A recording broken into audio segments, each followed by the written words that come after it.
Hi guys, and welcome back to the Time Bomb channel, of course, with your host Bombardier. And I wanted to do like a proper unboxing, as most of my other reviews, the watch has been out of the box before I actually got onto the onto the review. So a little bit of a cheat. This one hasn't even been out of the plastic yet, so let's crack on. One of the first things to note, though, is that I think they must shrink wrap these sleeves onto the box, because I'm trying to get it off for the first time. As you can see, I really bent up the dog-eared the corners here. It's super tight, and I actually saw one guy talking about his experience with this, and he literally just ripped this off the box because it was stuck on that tight. Cadisen box there, yeah, standard cardboard. You guys know I'm not into reviewing watch boxes. Inside you get the blurb, and then just fish this one out. Yeah, little link changing tool there, and yeah, as I suggested, the watch still fully in its plastic, 100% genuine unboxing. So let's slip out of that, and yeah, ba-bum, there we go. Lots and lots of plastic, so I think probably what I'm going to do is pause the video while I try and remove some of that plastic. Can we do the review with the plastic on it? Yeah, maybe. Okay. No, I'm going to stop it and take the plastic off, so that we can get a little bit more better focus and better imagery for you. Bear with me 1 second. And yeah, actually, I'm kind of glad I turned off the camera then, because that's all your plastic that's come off the watch, and it was actually stuck on tighter than the sleeve was stuck on the box.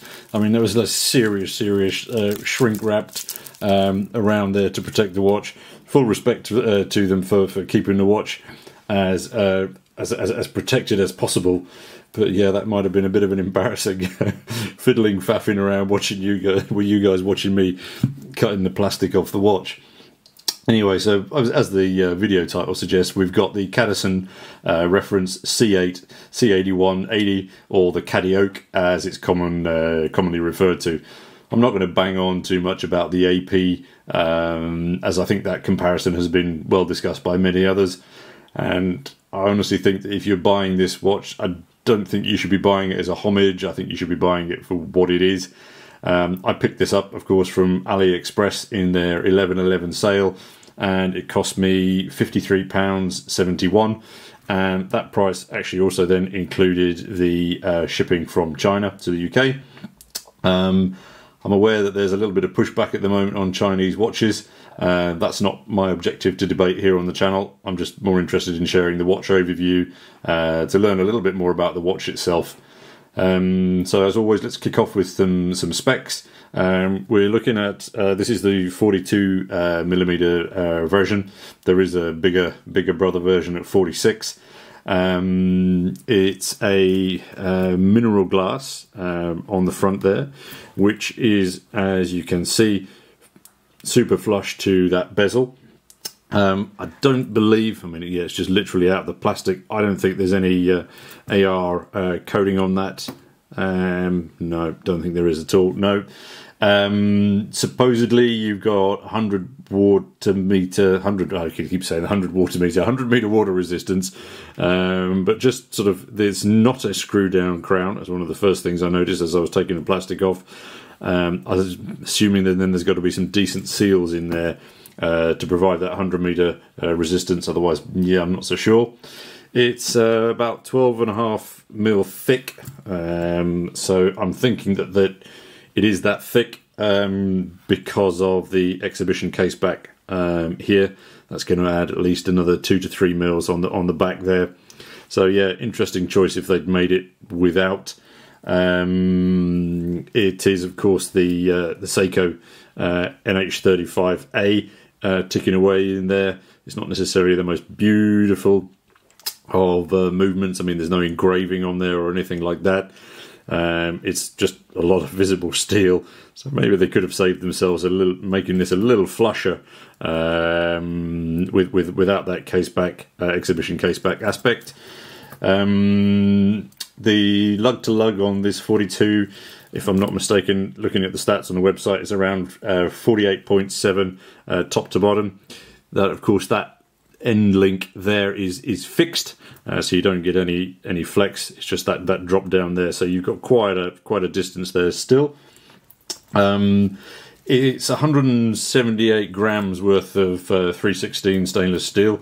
That's, of course, no links removed at present, as it's obviously straight out of the bag. I'll pop it on wrist a little bit later on and have a gauge then of how many links I might need to take out. Comparison, of course, with the Cadioak. Weight-wise, the Casio is then a fraction. Just a second, I'm going to pull it up. Yeah, so here's the standard GA2100. Just to sort of give you a little bit of size reference. If I'm not mistaken, this one's 45 mils. Excuse me. But yeah, weight-wise, it's way under 100 grams, isn't it? Way under. I mean, thickness-wise as well, 2100. Yeah, just a fraction taller. I think it may perhaps around 14. Yeah. Anyway, enough about that one. Right. So I was just talking about those fixed aspects there. So this is.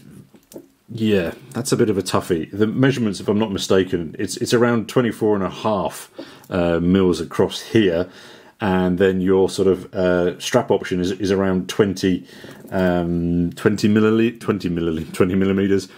But the strap does actually narrow down to 18 mil here at the clasp. As you can see, it's a butterfly clasp. It's not quick release. I have seen some versions of these which is a quick release. Hang on a second. No, it's not. It's just a standard thing in there. But as I say, I think you're going to have issues primarily because of that 24.5, that 20 bit in there. It's not. Yeah, you're just connected through that central link, aren't you? So yeah, I'll have to give it some time. Sort of like usage wise, to see how I feel about that in the long term. As you guys probably know, I'm very much into changing my watch straps out. I know Cadisen, I think, actually do offer a leather, but again, you're going to have to stick with their brand, or alternatively, just leave it on this steel version. Of course, being the butterfly, you have no micro adjusts. So yeah, as I say, I'm not quite sure how many of these links I'm going to need to take out, but yeah, if you can get a flush fit, all the better. Yeah, so coming back onto the front then, this is obviously the blue waffle dial version, and that's why I bought this one. To me, just sort of like looking on the website, that blue waffle is absolutely stunning. I'll pop up a macro shot here of the dial, just so that you can see how beautiful it is. Waffles obviously seem to be quite in vogue at the moment. Seiko offering the turtles and the samurais with the waffles, for example. So yeah, very interesting choice from Cadisen, but going with that. They do offer the sunburst blue, but I found it to be a little bit too shiny for my tastes. But as I say, kind of really happy, because I think that that waffle is absolutely spot on. Date window, is in white. I'd have to say personally, if they could have colour coded that, you imagine a white lettering on blue, so just softly sort of sitting in there at 3 o'clock. I think it would have been absolutely stunning, but then for 50 odd pounds, perhaps I'm asking a little too much. The articulations on the whole watch, I mean, it's super angular, and again, that's another thing that drew me to it. I think that case design is really nice. I think you've got a lovely contrast between sort of like the vertical brushing here, and then the highly polished aspects as well that you find around the bezel area. Again, just a little contrast just here on one of those angles. Yeah, really nice. As I say, I think the contrast between the brushing and the polished, very good. Butterfly clasps, I'm not a massive fan. This is the only butterfly clasp watch I own, and just looking at that, to me, this is a little bit of wobble. But anyway, I'm not quite sure what it wears like yet. As I say, as you can just see, it's fresh out of the box. So maybe when that's on wrist, that isn't going to move at all, and I'm not even going to notice it. So yeah, moot point for the time being. Underneath the blue sticker, still we have a signed crown. As I say, it's not a screw down. Nice solid movement there. Yeah, just a familiar twitch on the second hand as that goes around. But yeah, that's again to be expected. Yeah, quite nice. It's quite nice. That does feel, yeah, very solid. Nice pop. Confident movement there. Yep, okay. Your indices and hands are loom filled. Again, so I'll pop up a quick loom shot for you here. I think it's pretty good. I don't know how long it's necessarily going to last, but this isn't the type of watch that I would demand or expect a lot of longevity from the loom. It's not the kind of watch that I'd want that from. Something like the Kuraburi, yeah, I'd want long-lasting loom, simply because it's that kind of tool aspect watch. This one, if it doesn't last, you know, all night long, yeah, I'm perfectly happy with that with this kind of a watch. The octagon aspect is quite muted actually, because they've really softened the edges on here. So yeah, whilst there is that sort of octagonal reference there, it's not sort of, you know, an angular octagon. You don't even get that fully on. Yeah, you get slightly more evident here as those corners are more obvious. I think this one they've softened it really nicely, and as I say, highly polished around the edge. Yeah, very, very attractive. Of course, yeah, I mean you've got those semi screws in here. I'm not really sure they're exactly screws. I'm not really quite sure if you undo them, if that pops out, or, you know, maybe if you guys got any experience of that. Has anybody taken that bezel off to see what's underneath? I think, yeah, it's a real light catcher. Looks quite beautiful. I'm not quite sure when I'm going to be wearing this, whether it's going to be like an office watch or like a weekend watch. But yeah, as I say, look, give me a couple of months with that, and I'll do a follow-up review. I did want to throw this aspect in. I think Cadisen have made a monstrous mistake with this watch. It's not a homage watch, it's a copy.